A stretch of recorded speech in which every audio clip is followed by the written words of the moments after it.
Hello, um, Lloyd Books again. And what I'm doing, this is a talk about is it reasonable for modern text critics to run a few manuscripts, primarily Sinaiticus and Vaticanus. So it's basically in terms of minimal amount. One of the accusations against the especially against the Textus Receptus, is that they only use just a few manuscripts. So I'm sort of turning it back on its head now to say, okay, let's see in terms of montextual criticism. So let's look at some of the comments. Yeah. So I'm just going to go through a few things. So what do the scholars say? And I'm trying to use the modern pop scholars. Curtin Barbara Land, the Text of the New Testament, second edition. So at the back of the sections, I really recommend this particular book. So if you want to know about modern text criticism, in my opinion, it's one of the best books you can get. And so it shows at the back, the section shows you what manuscripts is used for each particular chapter in each particular book. But one thing that is consistent, like Codex Sinaiticus goes right through from Matthew through to Revelation, and Codex Vaticanus is used for all the New Testament except for 1st and 2nd Timothy, Titus, and Revelation, and partially Hebrews up to chapter 9. So it's a consistent witness. So what you'll find in terms of that book, the Text of the New Testament, um, and in terms of one of the best books, especially modern text criticism, on modern textual criticism, is that it gives you quite a lot of information, a lot of relevant information. So, but you can see that there's a heavy reliance on Codex Sinaiticus and Vaticanus, especially when they agree. Westcott and Hort. This is quite well known. Given the relative supremacy which we have been led to ascribe under normal conditions to B, which is Codex Vaticanus, and Aleph, which is Codex Sinaiticus, in most books, and to some extent A and C in the Apocalypse or Revelation, what you find is that Vaticanus did not have Revelation, the book of Revelation. So there was a heavy reliance on Codex Alexandrinus. Yeah. Following the gradual narrowing of groups, we first come to combination B, which, as we have intimated, wherever it occurs, the constant of those variable groups are found to have habitually the best readings. So Westcott and Hort recognized that Codex Vaticanus was classed as the neutral text, and Codex Sinaiticus was classed as the Alexandrian text. But the best manuscript was Codex Vaticanus. So Curtin Barbara Allen again, it says some 20%, 10 to 20% of the Greek manuscripts have preserved faithfully the different text types of their various exemplars. Even the latest period, when the dominance of the Byzantine imperial text became so thoroughly pervasive that it makes it impossible to retrace the original text of the New Testament through a broad range of witnesses. So basically, summing it up. So the focus of Monte's textual criticism is based on 10 to 20% of Greek manuscripts. They believe that the later manuscripts was corrupted and quite far from the originals. So they basically rejected 80% of manuscripts, especially the minuscules. But the purer text was found with primarily Alexandrian type manuscripts, and that's 10 to 20% of Greek manuscripts. And that's from the book, the Text of the New Testament. So also in that book, in page 318, though these remaining manuscripts should be noted are not chosen on the basis of any textual theory, since only duplicates and copies fully reproducing the Byzantine text are excluded. So it says quite clearly, and it's throughout the book it mentions they've excluded the Byzantine text because they're seen as late. They're either duplicates, but reproducing a copy of manuscript which is corrupted. And Brett Smetzger was quite explicit in his statement in his book about the corruption of the New Testament. So depending on the criteria employed, the remainder represent between 10 to 20% of the total number of known manuscripts, which is a manageable, it's an interesting point, which is a manageable number for the textual critic to work with, ever textual theory is followed. Now, what you see here is it seems more for convenience than anything else, because to go through the minuscules involves a lot of work. And I believe there was I think Irving Sparks, he wrote a book about the Claremont method, tried to sort of get the information from the minuscules, but really it was more convenience and easier to go with manuscripts with a minority view of manuscripts, yeah? So this is said quite explicitly, Curtin Barbara land. But here's the thing, Dean Burgon, a very excellent scholar. They reckon he collated the five major codexes: Codex Vaticanus, Ephraim, Beza, Sinaiticus, etc. Right. So what you find here, he said something in his book about the tradition from the book of traditional text. No progress is possible in the department of textual criticism until the superstition, for we are persuaded that is nothing less which at present prevails concerning certain of the old uncials, as they're called, has been abandoned. So look what he's saying there. He says it's over 100 years ago that there'll be no progress with text criticism until the superstition, he calls it superstition, of these five major uncials. Now, was he just ranting? Was he just sort of blowing off steam? And, was he an extremist? Let's see what modern textual critics say regarding that. Eldon J. It may surprise many to learn that over a period of 80 years, these Nestles and NA texts, though through to the 25th edition, remain the same apart from a few minor changes adopted by Erwin Nessel. No more than a dozen at most, but they also maintain their same closeness to Westcott Hall. Right, and yet, as noted above, NA 26 and 27, with the United Bible Society equivalent text, remain closer to Westcott Hall than other editions. Yeah, and he went on to say that that Westcott and Hort text has become the default position. This has been so little change. It's evident that the principles of Westcott and Hort become so embedded in modern textual criticism, it's almost impossible to break free from them, despite the implications of the hard evidence. Now, the thing about it is, if you're just focusing on 10 to 20% of Greek manuscripts, no matter what system you use, you're going to come up with the same answer. Yeah. So that's why you find the ones I have, the three, United Bible Society 3, 4, 5, and 6, they're basically the same, especially in terms of the major variants. It hasn't changed. Why? Because you're using the same manuscript, excluding 80% of the evidence that you have, and you're focusing on 10 to 20%. And in some cases, with some readings, less than 1%. Okay. Uh, Kenneth Willis Clark, he says the same thing. Since 1881, 25 editors have passed about 75 editions of the Greek New Testament. The collation of these many critical texts consistently expose the fact that each one of them is basically a repetition of the Westcott and Hort texts.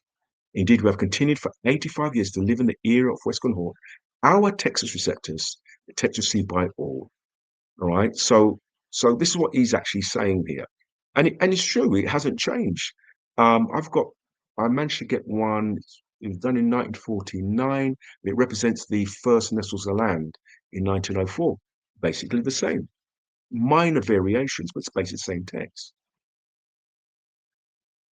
Cursop Lake, one of the great textual scholars, and he wrote in a paper, I believe it's a paper, the text of the New Testament. He said, we shall have to make up our minds to regard Westcott and Hort's edition a failure, though a failure without which we would be poor indeed, insofar that it's not succeeded in reconstructing, as it claims to do so, the original Greek of the Gospels, but instead reconstruct the text which was dominant in Alexandria, not in the first, but in the second stage of the history of the text in that city. We shall have, in fact, regard to it and the manuscripts on which it's based on as a secondary rather than a primary authority for the text of the New Testament. So he's basically saying it's a localized text. And it's not even the earliest form of the text in Alexandria. All right, so that's what Cursop Lake said. Ernest Cadman Cole, great, one of the greatest textual scholars in history, I would say, in modern times, definitely. And what he did a careful study of alleged beta type. Now, beta type is Alexandrian text, and he used the first chapter of Mark, and 6 manuscripts emerged as the primary witnesses: Aleph, B, L, 33, 892, 2427. The weaker ones were dismissed, yeah? Then on the base of those 6 primary witnesses, an average or a mean text was reconstructed. So basically, it looked at in terms of what was the majority, and he reconstructed a text for the first chapter of Mark based on an average or mean text, yeah, reconstructed. Even on this restricted base, the amount of variation recorded in the press was dismaying. In this first chapter, this is just the first chapter of Mark, and he said, each of the signals is different from the average Batex as follows. L, Fix Vaginus, 19 times, Westcott Hall, 21 times, Aleph, Codex Sinaiticus, 26 times. So based on this average text, 2427, 32 times, 33 times, Codex Vaticanus, 34 times, and 892, 41 times. Now, this is the conclusion what he said. These results show convincingly that any attempt to reconstruct an archetype of the Beta or the Alexandrian text type based on quantitative basis is doomed to failure. The text thus reconstructed is not reconstructed, but constructed. Is an artificial entity that never existed. All right? A text type with no archetypes cannot represent the original. If you notice now, and I was watching Wayne Green's book with Heffer and Jones, it's people have moved away from text types now, rather going for the variant rather than text types. The only homogeneous text type is really the Byzantine text. But as you can see here, this was his study. So looking at a couple of interesting variants, all right, with Codex Vaticanus and Sinaiticus. Matthew 27, verse 49, the rest said, let us see whether Elias will come to save him. Verse 50, Jesus, when he had cried again with a loud voice, you let the ghost. Yeah. So what you find is that Codex Vaticanus and Sinaiticus basically added, and another took a spear and pierced his side, and they came out water and blood. Now it's interesting because normally the criticism of the Alexandrian text that they take out words, but here's one which goes against the grain, right? But when we read the scriptures, it would imply that that his side was pierced, and after that he cried with a loud voice and he let the ghost. But if you go to John's gospel, he was already dead. So there was a bit of an anomaly there, to say the least. Interesting variants. Luke 1, verse 26. Now, this one, everybody can agree this is an error. Luke in Codex Sinaiticus, he says, every version says this, and in the 6th month, the angel Gabriel sent from God into a city of Galilee named Nazareth. Yeah, all right. So every every version with its King James, ESV, they say factually that a city of Galilee named Nazareth. But Codex Sinaiticus says that Nazareth was in Judah, not Galilee. All right, so it's an interesting variant in Codex Sinaiticus there. The other thing I want to bring out here that comes through is inconsistency in rating. So basically, with the previous presentation I gave before, there's 2 Greek Bibles, which most, I'm not saying most, I'm talking about 99% of translations are made, mainstream translations. So your ESV, your ASV, Legacy Standard Bible, NIV, NIV is probably different, but most Bibles come from the United Bible Society, Greek New Testament. So what happens is when it comes to certain variants, they've got a rating system A, B, C, and D. So when a translator looks at the United Bible Society, a Greek New Testament, if they see A, it's virtually certain the printed reading is original. B, they're confident but only slight doubt. C, they just have considerable difficulty deciding. This may be in terms of splitting the committee. And D, that it has had very great difficulty deciding. These ratings actually shift from the previous ratings, but I won't go into that. I've dealt with that before, right? So when the translators now they get the United Bible Society Greek New Testament, they will see certain variants and tell you A, B, C, or D. So we're going to see some inconsistencies here. So this famous one, Luke 23, verse 34, Then Jesus said, Father, forgive them, for they know not what they do. And they parted his raiment and cast lots. This is supported by KJV, supported by Sinaiticus. This is one interesting. Supported by Sinaiticus, the original reading. Then somebody, a corrector, went in and took it out. And then another corrector went in and put it back in. Right? So you've got A, Codex A, C, D correction, E, F. Quite a large uh, witness for this particular passage. Father, forgive them for know what they do. So let's go into that. Yeah, let's see what the the rating is. So what I've done, Bruce Metzger's commentary, he gave it an A rating, virtually certain. So the absence of these words from such an early and diverse witnesses are P75, B, and D. W key is most impressive. So really, the really impressive one really is P75 and B. And what you will know, Papyri 75 generally agrees with Codex Vaticanus, which is B. So he says it's impressive. I just want to really labor that point. It's most impressive, not just impressive, but most impressive, and can scarcely be explained as a deliberate exertion by copyists. Yeah. So it's an A rating. The diverse witness, early diverse witness, are most impressive. Now, I personally thought the previous witnesses was more impressive, but I'm not on the committee. But it says P75B, D, WQ is most impressive.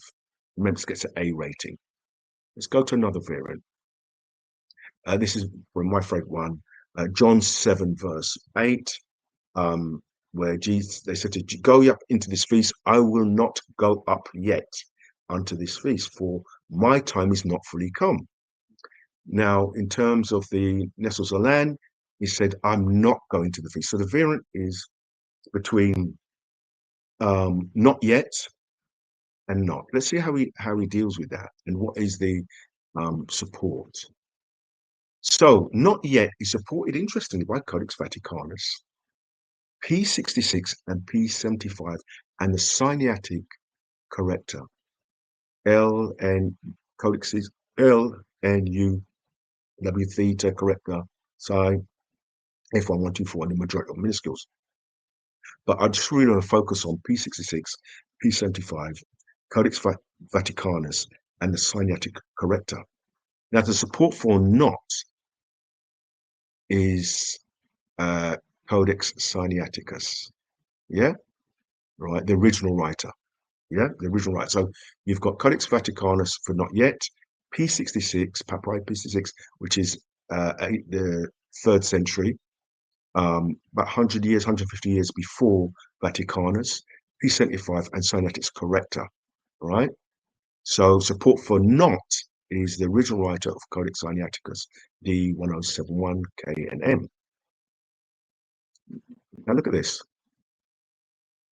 The absence of the words for such early devices is most impressive. It gets an A rating, virtually certain. But not yet gets a C rating.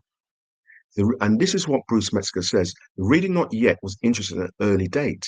It is attested by P66, P75b in order to alleviate the inconsistency between verse 8 and verse 10. Now, here's the problem about the level of inconsistency. There's numerous things in Bruce Metzger's commentary which is inconsistent. So P75b and B is most impressive, gets an A rating in Matthew 23, verse 34. But in John 7 8, the same witnesses plus Papyri 66 with Sinaiticus corrector gets a C rating. So the variant in John 7 8 is not as impressive as Matthew 23, verse 34, even though it has early attestation. It has Vaticanus, it has P66, P75, and the corrector in Sinaiticus. It gets a C rating. Make it make sense. Right. If you compare, this is ChatGPT, yeah. If you compare NA28 with the Byzantine majority text, there are 5,000 to 6,000 meaningful differences in the New Testament. All right. I do have a book which reckons about 8,000, but 5 to 6,000. Over 3,000 those exist specifically because Vaticanus supports the Nessos Land reading, often together with Sinaiticus, sometimes alone. So more than half of all meaningful Nessos Land majority differences are directly dependent on Vaticanus. Yeah, this is the majority Byzantine majority text, not specifically Textus Receptus. Yeah, if Vaticanus were removed, thousands of Nessus Aland 28 readings would immediately flip. Now, I said I put this in ChatGPT. Now, there it says Aleph and B agree. Nessus Aland follows them 90 to 95% of the time. Aleph and B disagree. Nessus Aland use other witness, but normally they use another witness. For example, P75 and B, or Aleph and another papyri. Yeah. So when they disagree, yeah, they use other witness, but none to support the two principal manuscripts. So Byzantine majority versus Aleph and B, right? So it's compared with the Byzantine majority manuscripts, Aleph and B winning 80 to 85% of cases. Early versions and fathers versus Aleph and B usually win. Okay. Now, this last one, now I'm not necessarily agreeing with all, but most of them I will agree with, is that I put into the ChatGPT what happened to the Greek text when Codex Sinaiticus and Vaticanus were removed. So the doxology, that is the kingdom, the power, and the glory, omitted is restored. Matthew 17:21, restored. Mark 16:9-20 would be unbracketed, right? Because the omission of Mark 16:9-20 is purely on Sinaiticus and Vaticanus. Luke 23, verse 34, bracketed, becomes unbracketed. Luke 5, verse 4, omitted, it becomes restored. John 7:53 to 8:11 becomes unbracketed.